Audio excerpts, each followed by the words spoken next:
We no longer associate with Vorlover and his server. A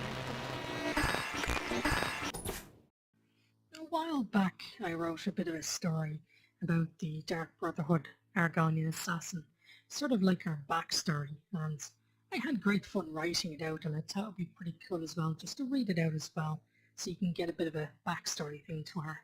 But first things first, just a little bit of trivia. Her actual name is literally Shadow Puppet, and it is a reference to Five Nights at Freddy's. See, I kind of just made the name on a whim, didn't expect to go that far with it, but lo and behold, I made an entire series on it. So, sit back, relax, and hopefully enjoy this bit of a story. The Argonian was raised in Skyrim's wilds. She was but a young child when her mother and father were emigrating to Skyrim from Morrowind after the events of the Red Mountain eruption, just like many others. But, just like many other poor refugees, they were easy pickings by local bandit tribes.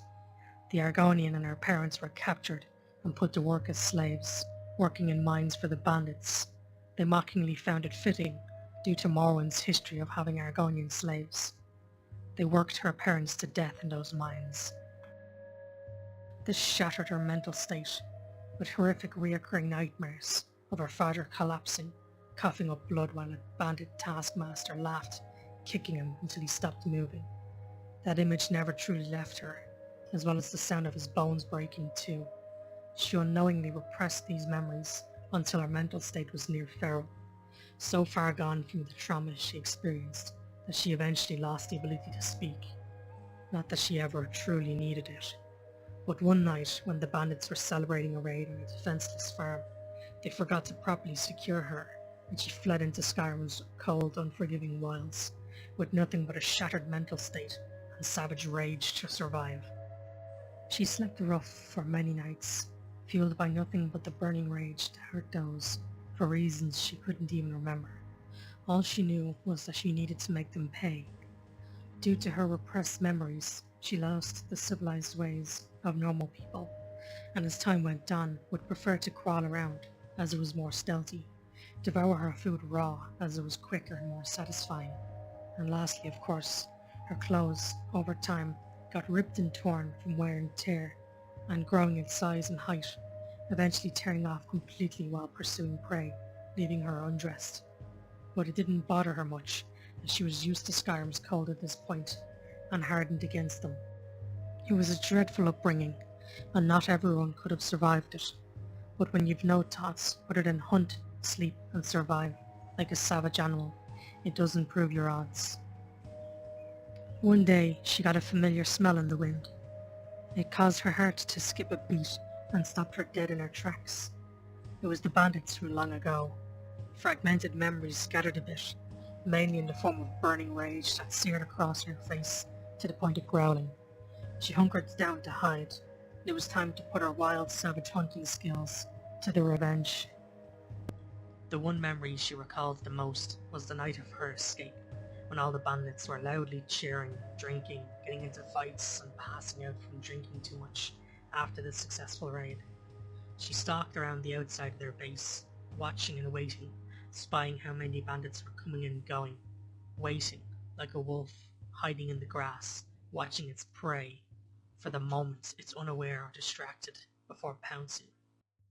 Then one night it finally happened. She got the chance she was waiting for. The bandits were able to successfully raid the Honey Brew Meadery.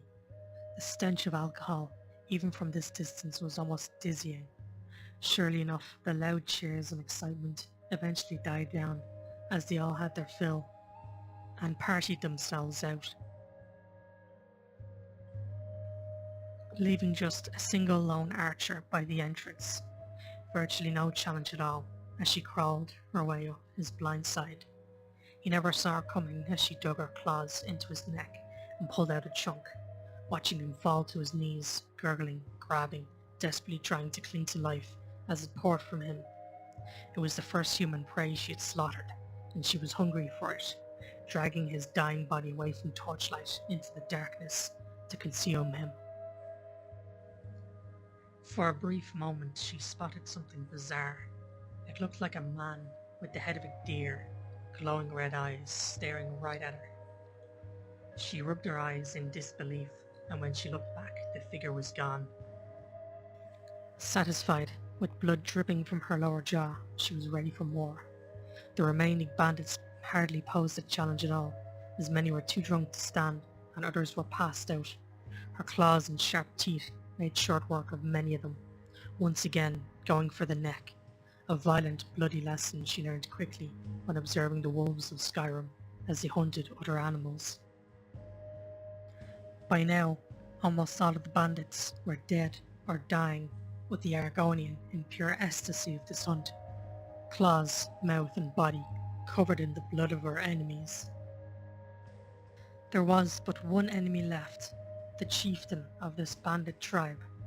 She knew it was him right away, the sadist that kicked someone to death in front of her all those years ago. A strange but worrying memory came to the surface, but she didn't have the time to think about it, as her revenge was at hand. She was crawling around the corners, body covered in blood and dirt, with murder in her eyes, when something snagged on her claws. It made a jingling sound, which caused a very angry chieftain to come stomping around the corner, swearing violence on any of his group coming to steal from him. When he turned the corner, the fury in his voice quickly changed to angry shock, demanding to know what had happened to his bandit mob. Instead of staying hidden and going for an easy kill, the Argonian wanted to savor this fight, and revealed herself standing in front of him, growling savagely, with a menacing pose, claws outstretched at her side. His expression turned from fury into a mocking smile as he recognized her scale color instantly, despite years passing and the Argonian growing in size and height. He at first spoke with admiration and surprise at how she survived, but that quickly changed to anger as he voiced his disgust at his entire bandit tribe being killed by a single, feral, undressed Argonian. He swore his own revenge, humiliation, and physical abuse he would force on her. Humorously enough, his taunts, threats of violence, and talk of violating her didn't cause her to flinch a bit, purely for the ironic fact she didn't even know what he was saying. She'd never heard such words before. Feeling an attack was imminent from his pose, she lowered herself closer to the ground like a wolf, growling violently as the chieftain pulled a mighty battle axe off his back and onto his shoulders, smiling pridefully as he grabbed it in both hands. She began the first attack, closing the distance rapidly and attempting to swipe his throat with her claws for a quick kill, but the chieftain narrowly avoided the attack by leaning backwards, gasping in a moment of fear before laughing and stumbling backwards in awe at her speed, before launching an attack himself, swinging that huge battle axe overhead, slamming it hard into the ground, sending dirt flying in every direction. The Argonian saw her reflection in his axe for a moment, as he began cursing and pulling hard on the axe, as it had gotten stuck in the ground. The moment had passed, and the axe was freed, with another full-body swing coming her way. Narrowly avoided by rolling out of the way, it was followed up by another series of huge swings, easily dodged just by moving backwards, out of the reach of the axe. At this point the chieftain fell to his knees, coughing and wheezing from the exhaustion of swinging such a huge axe. An opening had presented itself for an attack. The Argonian saw her opening, crouched down and pounced on him, knocking him down, as he continued to hack and cough, trying to catch his breath. She was now lying on top of him, and started to savagely swipe as fast as her arms would allow it. The pain was unbearable, as his armor shielded him from most of her attacks, chipping her claws and breaking her fingernails until she was pounding him with bloodied hands. He finally caught his breath and managed to shove her off himself, her heart pumping pure adrenaline, helping her ignore the pain of it all. They both rose from the ground and started trading punches until she smacked him hard enough and sent his helmet flying across the room. The chieftain was defeated, but still standing, dazed, but still trying to keep in the fight. One final ravenous punch to his forehead caused his eyes to cross, and he began to fall forward. She rushed in and clamped her entire jaw on his throat, pulling out a huge chunk as the life spurted from it. She was victorious, but the adrenaline wore off. Her heart rate calmed down. The room seemed less colourful. and the agony of her damaged, bloody claws had set in. She fell to her knees and hugged herself, whimpering, trying to manage the pain in her body, when her eyes met something terrifyingly familiar. A pair of skulls. A pair of Argonian skulls. Mother and father's skulls. It was quite a haunting thing to behold, but at the same time, a form of relief. It allowed her to get the closure she wanted, and to recover some of her memories.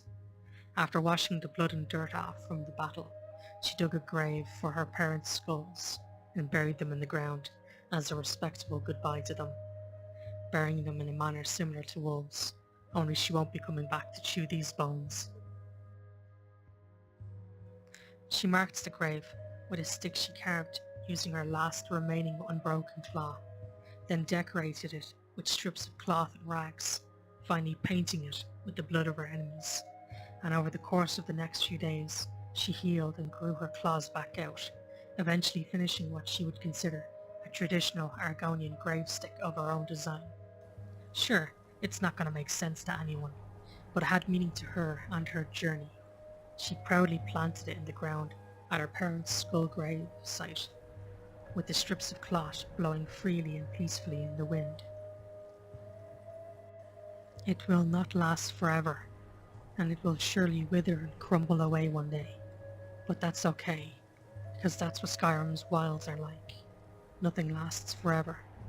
She said a final goodbye to her parents' grave, and a ray of sunshine shined brightly and graced her like a happy warm sign, before she walked off into a river and swam away, eventually resurfacing near a wood-cutting town named Riverwood, where she overheard someone talking about a group of assassins, killers that end lives for money. That sounded interesting, she thought to herself, as she needed a new direction in life to head in after getting her revenge. And then episode 1 begins from there. Thanks for sticking around and listening to this. I actually had a lot of fun writing that story, and as silly as this is going to sound, that part with the skulls, when I was writing that, I kind of almost shed a tear. I don't know, I guess I was really into drawing that. Anyway, thanks for listening to my ranting, and I hope you enjoyed it. Bye for now.